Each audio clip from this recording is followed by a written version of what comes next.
everyone, this is Amazing Grace and Stephanie. Welcome back again to my channel. Today guys, I'm gonna show you how we're going to make or prepare our food for New Year, and this is the traditional Yule.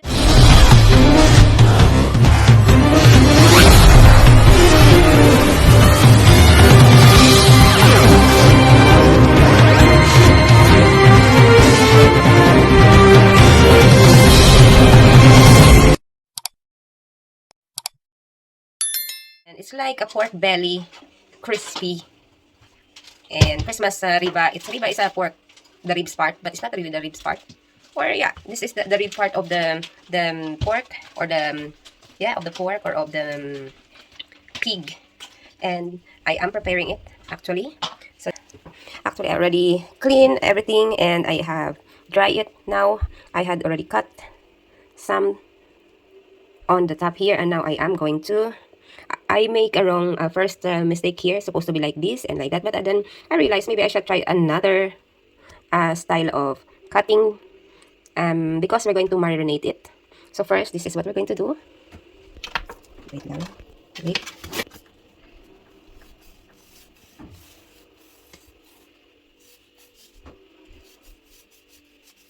Not so into the meat, just in the fat area, because we're going to put a lot of salt and pepper and marinate it overnight in our refrigerator. So that's how it is, guys. I cut it very carefully because it will be like crispy and easier for us to cut once it's done. And a little bit more, and we will cut it all the way down here.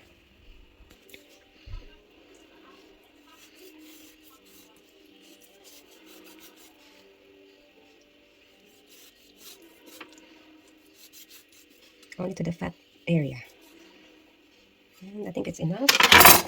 And you see, because once it's done, you're going to, you see, because we have to put a lot of salt and marinate, that make sure that the salt goes to the, make it dry like this. And now we're going to put this in our, and we're going to transfer it in this thing, guys, like that. Put it away, and now let's start marinating it. Just a lot of, oops, I have to dry my hands because it's oily. Be generous with the salt. So many salt, because tomorrow it will be done. In Tagalog, guys, it's like you're making a lechon kawali. Same recipe, but the process is different. So instead of boiling it and put it in the refrigerator, first we're going to salt it. Rub a lot of salt inside, like that, and make sure we have a lot of salt on the top first. And then let's try my hand again. Make sure that the salt go into the fat part of the, because once you boil it tomorrow, it's not going to be that salty. And also pepper. We're gonna need pepper, salt and pepper, and I buy extra pepper here. This is a corn kernel, pepper kernel, and then this is like a powder. So we're going to add it also, but this time. So that's it, guys. Only this. And what, my hand, rub it, you know. Sige na. And you're going to rub it, guys. Rub until the what you call this? Also the back side, like that. But this one here, you don't need to be too worried, because you can just move the salt and pepper in the middle, like that, and leave the fat in the middle, guys, because we're gonna need it. Not this one. Throw that away. Okay, take away this one. And more salt.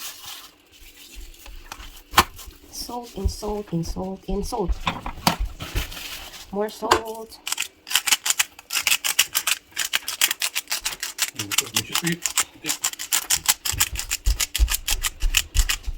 And pepper, especially to the side here. Also should be marinated. And that side. And more salt. And I think it's done. Let's see if that's supposed to in like this. And we're going to cover it and put it inside the refrigerator and let it stay overnight.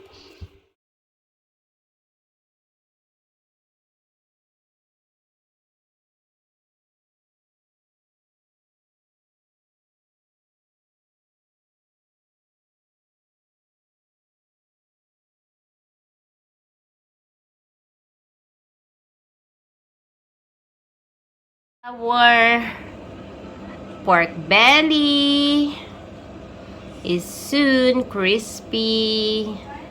So yummy, right? Happy New Year, everyone! Tell me what's your handa for or preparation for New Year. This is Norwegian Juleribbe. So what's yours? Tell me and let's share to the world. Happy New Year! Sorry. Ooh, now it's popping our crispy belly. It's popping. Oh my gosh, I have a lot to clean.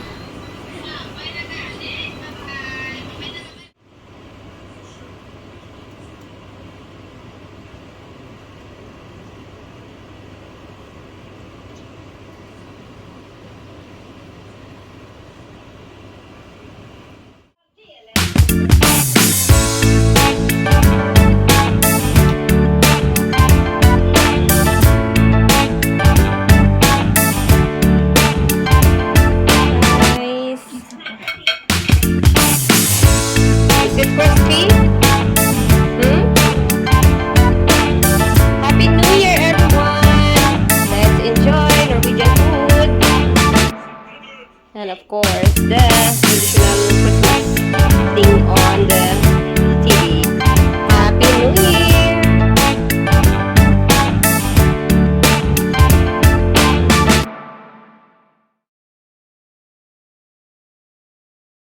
Hello everyone, 3 minutes to go and it's already New Year. Look at Anva is making 3 minutes more to go. Na ay Anva is too excited. Still, the moon is shining bright. We have a clear sky, so we'll see if we have fireworks in the neighborhood. We're just waiting. Of course, we can hear from the city. It's already begun. Hey, yes, now it's 1 minute to go and it's New Year. There you go, neighborhood. There, they have already begun. Happy New Year. It's countdown, but they began, but I think it's 1 minute. I don't know. I must have mine too. I need to put some. Let me do it. Come now, we have the thing. We have it outside in the neighborhood. Daddy glad we are in the neighborhood. We will find all this. Oh, it's gone. I don't see anything. That's it. Happy New Year! Happy New Year! But it's so little.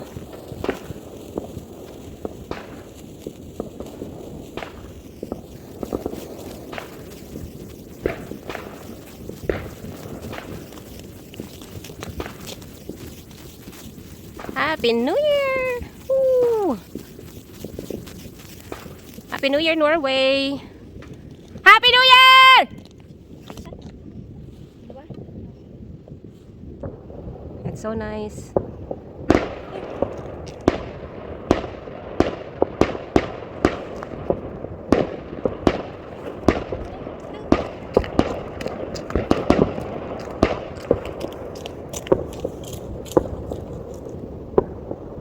There is Stephanie. So, everything is done.